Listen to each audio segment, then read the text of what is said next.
Y a-t-il une prise en compte de leurs spécificités dans le processus de mise à niveau? Je répondrai en disant qu'il n'y a pas vraiment un processus spécifique à la mise à niveau pour les PME. Vous savez, le dispositif d'appui au secteur privé ne se limite pas seulement à la mise à niveau, je veux dire au bureau de mise à niveau. Nous avons d'autres structures également qui sont chargées d'encadrer et d'accompagner les PME, notamment la DPME. Aujourd'hui, le processus de mise à niveau bénéficie largement de la PME sénégalaise. Nous avons à peu près 65% de notre portefeuille qui est constitué de PME. Mais vous allez me dire que la PME, dans sa définition, elle-même va faire un peu l'arbitrage par rapport à notre ciblage. Il y a des investissements matériels et immatériels. Est-ce que le montant ou le pourcentage évolue selon la nature des investissements?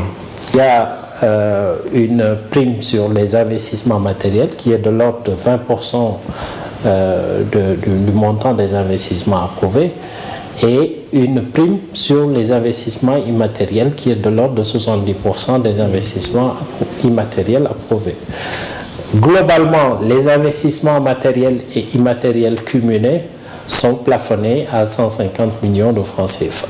Et précision de taille, c'est vraiment de l'argent gracieusement offert aux entreprises qui auront fait des efforts nécessaires pour s'engager dans un processus de mise à niveau et conduire jusqu'au bout. Actuellement, vous êtes dans la phase de pérennisation sur la période 2010-2014. Les volets environnement et efficacité énergétique ont été intégrés dans cette phase de pérennisation. Qu'est-ce que vous attendez par rapport à ces deux volets?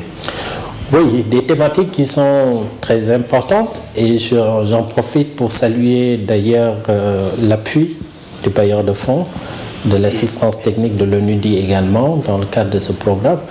C'est vrai que leur volonté d'aider l'entreprise privée sénégalaise à produire propre, respecter les normes de l'environnement, impacter moins par leur activité de production l'environnement au sens naturel du terme.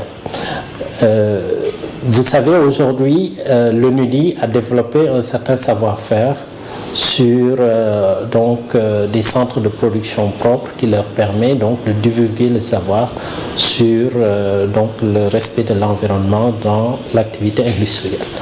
Et le Sénégal, donc, en 2009, dans le cadre d'une vaste réflexion, a décidé de mettre donc les réformes qui étaient attendues, notamment à intégrer dans les missions du bureau de mise à niveau cette thématique de l'environnement et bien sûr de l'efficacité énergétique, parce que les circonstances actuelles ne nous laisseraient pas ignorer le potentiel également de renforcement de la compétitivité de nos entreprises à travers ce qu'on appelle la maîtrise de l'énergie, l'efficacité énergétique dans la production industrielle.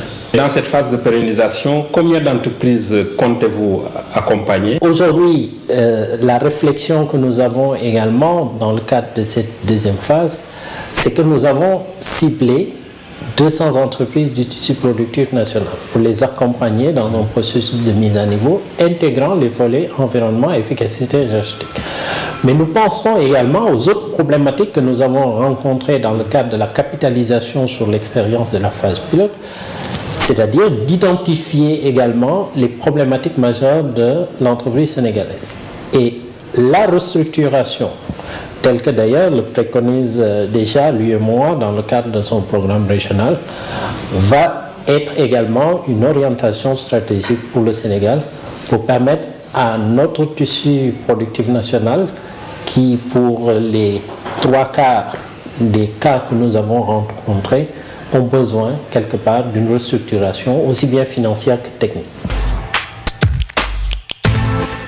Les deux entreprises NMA Sanders et le groupe Diprom ont été éligibles par rapport au programme de mise à niveau.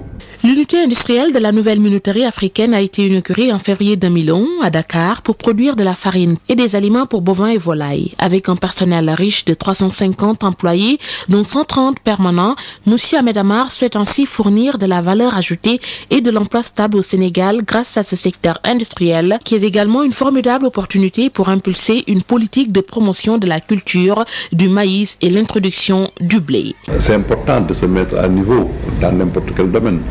Mais venir diagnostiquer l'entreprise, voir les points faibles, essayer d'améliorer ces points faibles, c'est vraiment très bon pour la compétitivité de l'entreprise. Après le passage de bureau de mise à niveau, on a envoyé beaucoup de gens en France se faire former. Parce que dans notre métier, il n'y a pas une école de meunerie. Par ailleurs, les diverses machines qui composent la chaîne de production des pâtes alimentaires Pastami sont construites avec les matériaux les plus précieux et les plus résistants actuellement disponibles dans le commerce. La technologie adoptée respecte rigoureusement et scientifiquement les règles imposées par les pâtes alimentaires.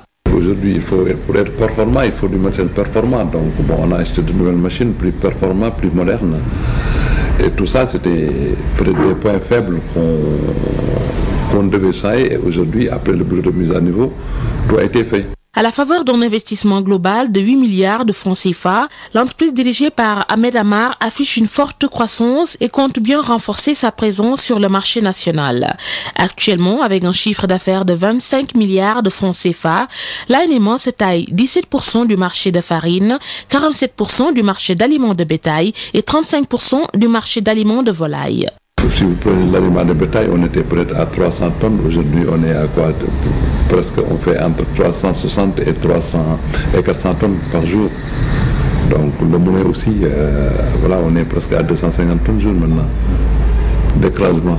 Son ambition est ainsi de devenir une référence en Afrique afin d'occuper une grande place dans le marché national et celui de l'UEMOA, Union monétaire et économique ouest-africaine, en misant sur la qualité. Il faut exporter parce que l'UEMOA c'est presque 60 millions. Nous on est quoi, 13 millions par pays, 12 millions, 10 millions, donc regroupés, ça fait un gros marché. On a de très bonnes relations, c'est-à-dire qu'on se parle souvent, c'est-à-dire que même il y a la deuxième phase là, on est en train de recevoir des devis pour des silos, quoi. Donc il doit revenir aussi pour nous accompagner pour des silos de stockage. J'avais dit à notre directeur industriel d'aller au bureau de mise à niveau parce que l'énergie c'est un poste clé, c'est un poste très cher qui est très important pour les coûts de revient.